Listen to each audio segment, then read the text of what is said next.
Hi అండి. అందరికీ నమస్కారం అండి. ఫ్రెండ్స్, మనకి ఇప్పుడిప్పుడే మరొక ముఖ్యమైన అప్డేట్ అయితే రావడం జరిగిందండి. అదేమిటంటే ఏపీలో ఉద్యోగులకు గుడ్ న్యూస్ చెప్పిన చంద్రబాబు ప్రభుత్వం అంటూ ఇప్పుడిప్పుడే మనకు ఒక లేటెస్ట్ అప్డేట్ అయితే రావడం జరిగిందండి ఉద్యోగులకు సంబంధించి. అయితే ఇందుకు సంబంధించిన పూర్తి వివరాలు అయితే మన వీడియోలో తెలుసుకుందామండి. ఆ గుడ్ న్యూస్ ఏంటనేది వీడియో మాత్రం ఎక్కడా స్కిప్ చేయకుండా చూడండి ఫ్రెండ్స్. అప్పుడే మనకి పూర్తి సమాచారం అయితే తెలుస్తుంది. ఇక లేట్ చేయకుండా వివరాల్లోకి వెళ్ళిపోదాము.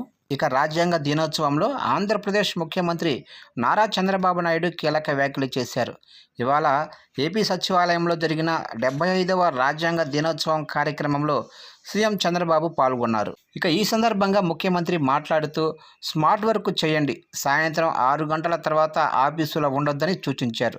తాను కూడా 6 గంటలకే సచివాలయం నుంచి వెళ్ళిపోతానని చెప్పారు. ఉద్యోగులు హార్డ్ వర్క్ వద్దని స్మార్ట్ వర్క్ చేయాలని హితబోధ చేశారు. గతంలో ఎక్కువ గంటలు కార్యాలయాల్లో ఉండి పనిచేసే సంస్కృతి ఉండేదని ముఖ్యమంత్రి చంద్రబాబు వ్యాఖ్యానించారు. టెక్నాలజీ కారణంగా ఆ అవసరం ఇప్పుడు లేదని సీఎం చంద్రబాబు అన్నారు.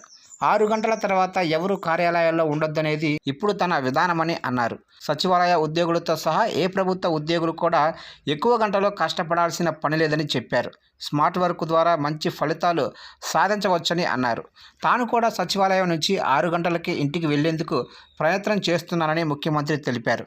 ఇక రాజ్యాంగ దినోత్సవం సభలో ప్రభుత్వ ఉద్యోగులు, అధికారుల గురించి మాట్లాడుతూ సీఎం చంద్రబాబు ఈ వ్యాఖ్యలు చేశారు.